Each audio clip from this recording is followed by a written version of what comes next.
He saved a life, a single merciful act. But what if that act, meant to preserve, unleash something far worse than that?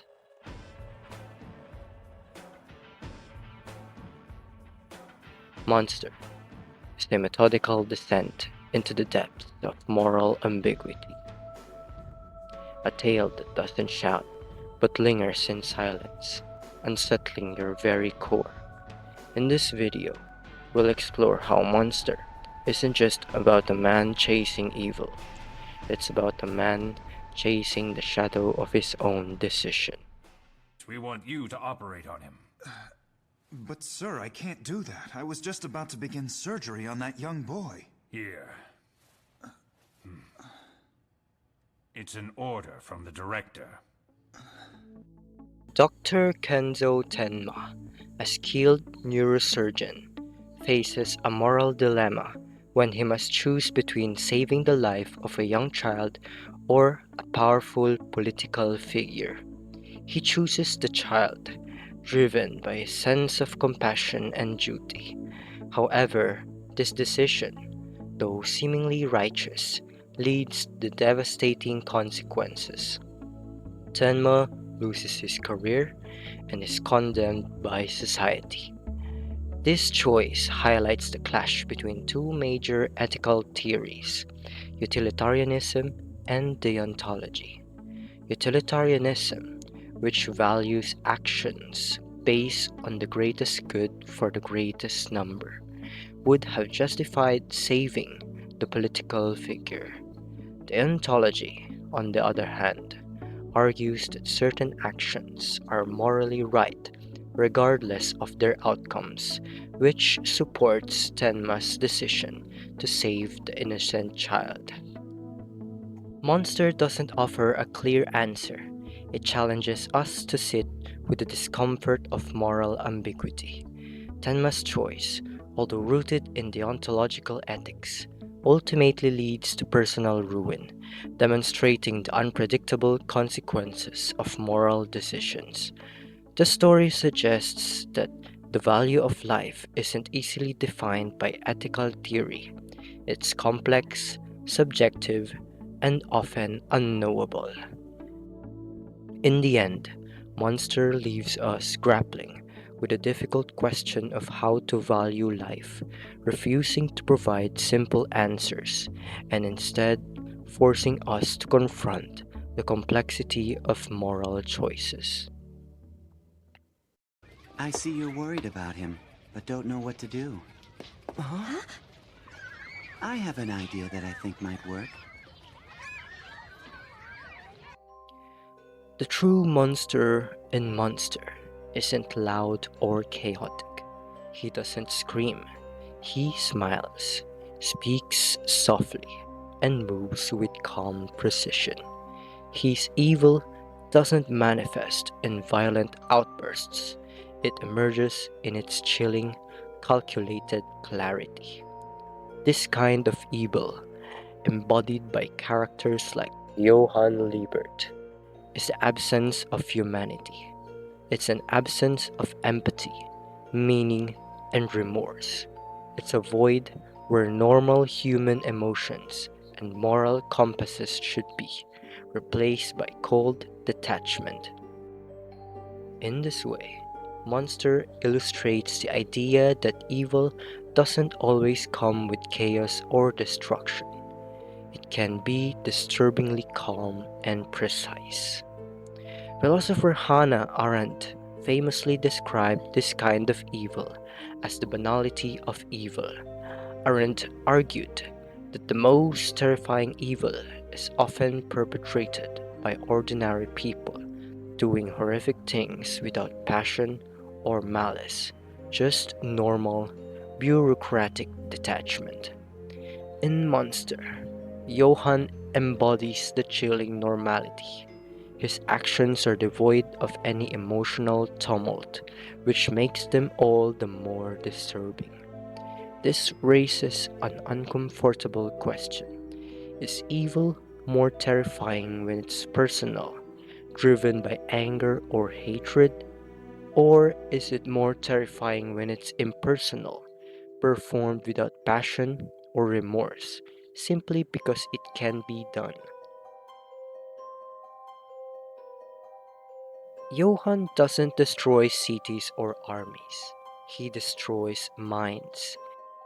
He manipulates people into moral decay, making them complicit in his cruelty without them even realizing it. In this way, the true horror of Johann's evil isn't just the lives he ruins, it's the psychological devastation he leaves in his wake. The mind itself becomes the battlefield, and the consequences of his actions are felt in the deepest recesses of the soul.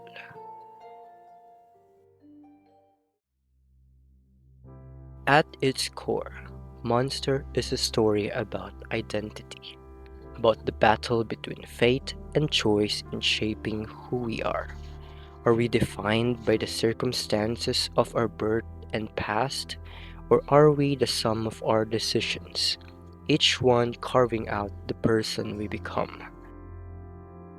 Philosopher Jean-Paul Sartre believed that we are the sum of our actions, that every choice we make is a brush stroke on the canvas of our identity. What happens when one decision, one pivotal moment, changes everything?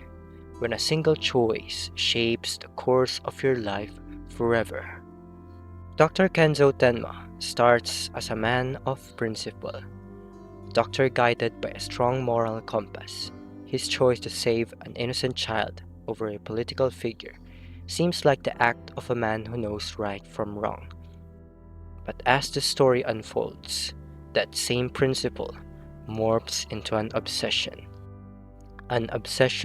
that leads Tenma down a dark, irreversible path. Monster asks, are we still good if we only do good things to undo the bad we once did? Can redemption be found through actions alone, or is it the moral integrity behind those actions that truly matters? Tenma's journey forces us to confront whether a person's past sins can ever be truly erased, or if they'll always haunt the choices they make moving forward. Tenma is not alone in this struggle. Nina Liebert, shaped by a fractured past, struggles with her identity, wrestling between the person she once was and the one she desires to become. Sartre's idea that man is nothing else but what he makes of himself rings true here. Nina's strength lies not in vengeance, but in her refusal to become what the world expects her to be. Identity is not found in memory, it is forged in choice. Inspector Lunge, driven by reason and obsession, views the world through patterns and logic. In his relentless pursuit of truth, he risks losing touch with reality. Lunge embodies Sartre's warning that hell is other people, the danger of reducing humans to mere objects or patterns. Lunge's search for the truth forces us to ask, can understanding evil through facts alone truly offer justice, or does empathy play a crucial role? Wolfgang Grimmer stands as the quietest tragedy, a man who smiles through his pain.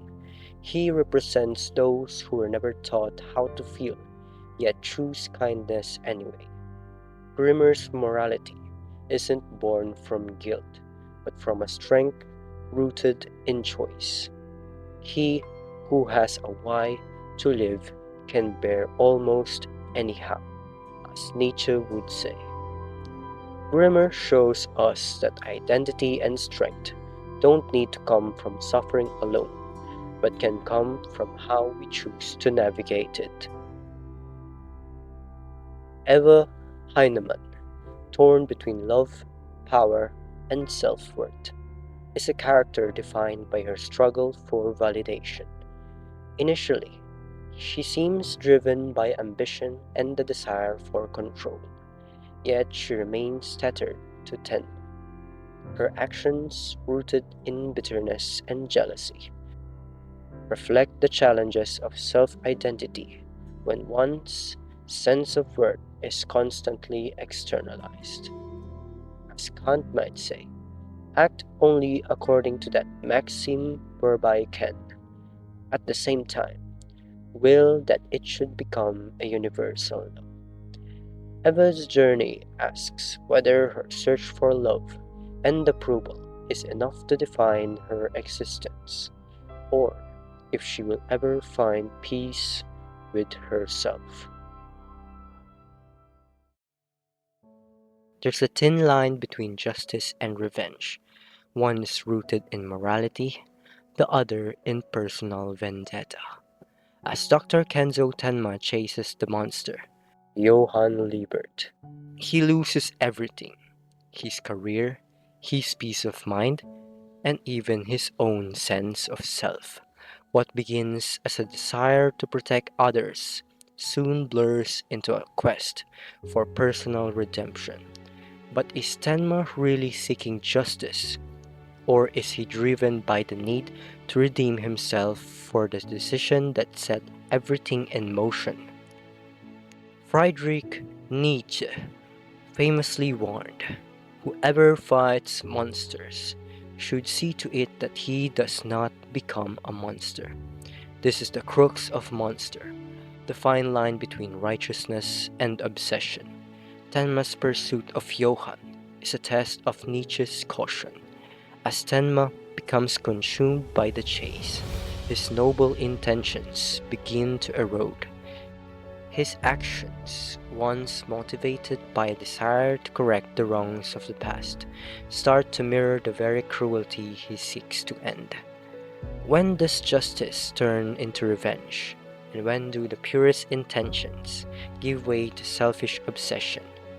Monster doesn't offer a clear answer, forcing us to question whether Tenma's pursuit is about saving others or saving himself.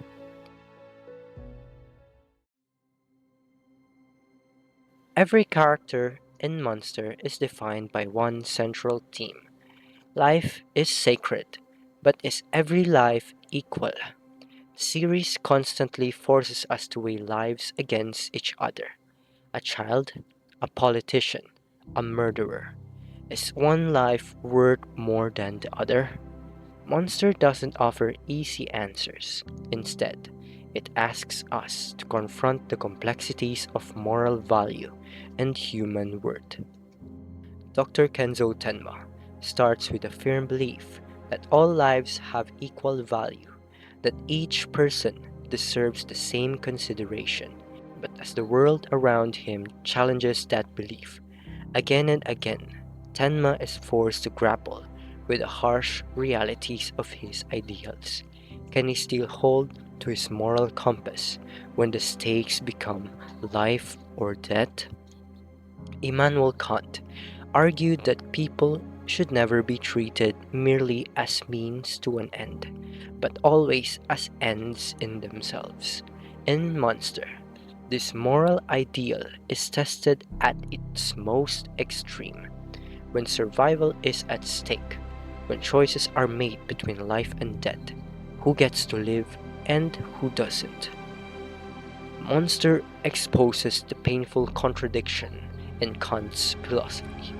The Doctor struggled to uphold his belief that all lives are equal, clashes with the brutal realities of the world, forcing him to confront whether he can still treat others as ends in themselves, or if survival demands a more utilitarian approach. Can we redeem ourselves for things we never intended? Dr. Kenzo Tenma didn't know the full consequences of his action when he chose to save the child instead of the politician, but he still takes full responsibility for what followed. His journey in Monster isn't about running from guilt, it's about embracing it, even when the world doesn't understand, or recognize the weight of his actions. Monster elevates itself by shifting the focus from guilt as punishment to guilt as fuel, a force that drives Tenma forward even as his world falls apart.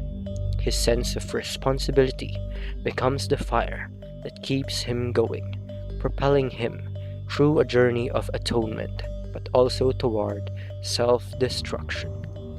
He walks the fine line between seeking redemption and being consumed by his own sense of guilt. The true question Monster asks is, can a man ever truly redeem himself for a sin the world doesn't even know he committed? Is redemption possible if the world never sees the wrongdoing, or if it's not recognized as a sin at all? Tenma's quest forces us to confront the idea that guilt can be a personal burden, one that drives us to seek forgiveness, even if the world remains blind to our remorse. Monster isn't about solving a mystery, it's about confronting one, ourselves. The series doesn't just ask us to unravel the plot, it asks us to face the uncomfortable truths within. It delves into questions that most stories shy away from. What makes a person good? What makes someone evil? And what if both exist within the same person? Monster is a story about the price of mercy, the weight of responsibility, and the fear that comes from looking in the mirror and not recognizing the person staring back at you. Dr. Kenzo Tenma's journey forces him to confront his own moral contradictions, as his choices lead him down a path where the lines between good and evil blur, as his own identity becomes increasingly fractured. The story builds to one final haunting question. If you had the chance to go back, would you still save that life?